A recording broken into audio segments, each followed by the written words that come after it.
All right, let's talk about the UFC Jacksonville card with the main event, Walt Harris against Alistair Overeem. In this fight, it's going to be particularly easy for me to pick this fight, and I'm going to have to take Overeem on this. Yes, a lot of people are going to think, oh, Walt Harris is going to win because due to what he has gone through, which I hope the best for him. But I feel like Overeem is more of a technical fighter, and in the environment that they're going to fight in, that's going to be quiet, you're going to be able to hear the coaches, you're going to be able to hear the commentators, it's going to benefit Alistair Overeem. If you notice in the last event that they had, a lot of vets were able to take advantage of that. They're used to not having no crowd, whether they fought in Japan before, because in Japan they don't really make as much noise as the drunk crowd in the United States or anywhere else.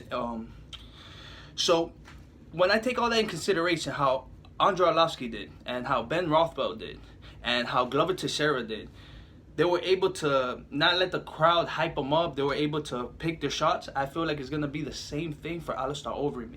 It's going to be able to benefit him. Another thing that you got to understand, Walt Harris is a big guy, but if you notice, his legs are pretty skinny and his upper body is what's big. Now, when you take that in consideration, also, he likes to throw a lot of power and likes to put a lot of weight in that lead leg. When you're facing a world-class kickboxer, ex-K1 champ, in Alistair Overeem, he's going to attack that leg. He's going to make this fight into a technical fight. Now, you say, yes, Walt Harris has the power to put him out. But there's a lot of people that have power in the heavyweight division. But when it comes to technical striking, Alistair Overeem is going to have the upper hand. Now, when there's no crowd, there's no nothing, 5 rounds with Alistair Overeem, I feel like he's going to pick his shots out. A lot of leg kicks, a lot of straights. Also, I think he's going to throw some wrestling in there to tire out Walt Harris. Because if you recall the last fight, he was doing good against Rosenstrike. He left himself open, he got lazy, and he got caught.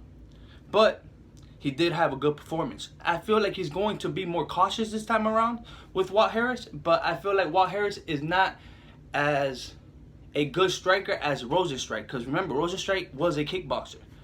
So, yeah, I feel like Alistair Overeem is going to take this fight. Now, for the co-main event, you got Claudia Gadelha against Angela Hill. This fight is very interesting on the fact that they tried to make this fight before, and due to his coronavirus thing, it got complicated. But one thing you got to take in consideration is that Claudia Gadelha has fought once in the last 2 years.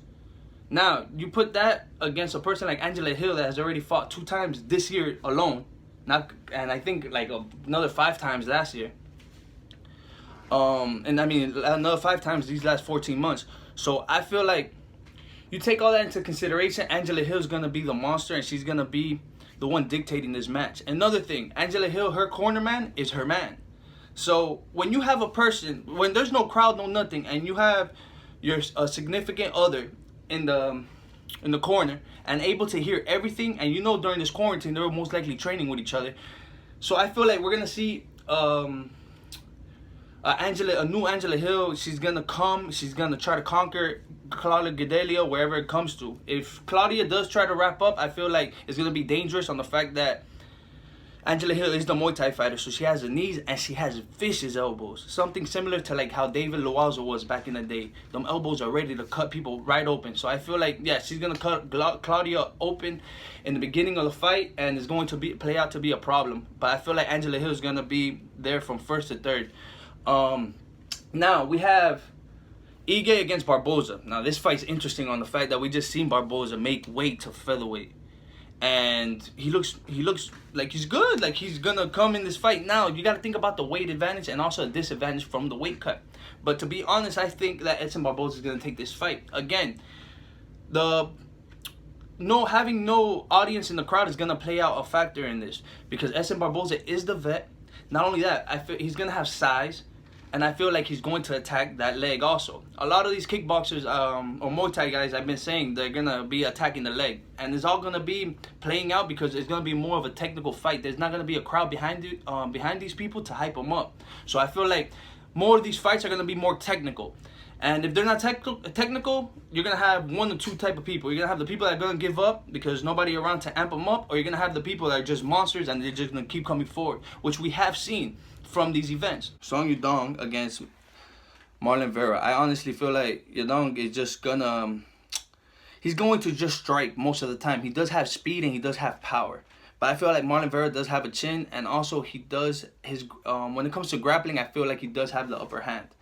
Another thing, if Yadong's going to have to strike Marlon Vera, he's going to have to get in range, because again, Marlon Vera is going to be the one with the longer reach. So it's going to be kind of difficult. So what I feel like Yadong is going to do is going to use a lot of footwork and try to go on the inside, capitalize on the being on the inside, being in his range, and try to go for the knockout. But on the other hand, we have Marlon Vera that he does have a chin and he's ready to fight also.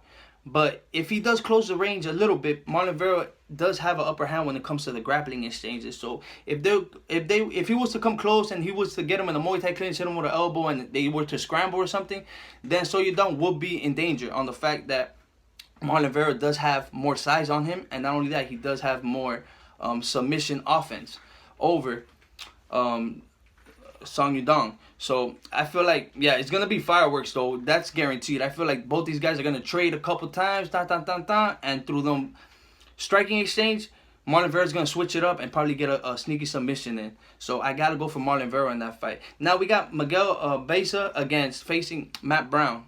I feel like, again, it goes back to the beginning of the video.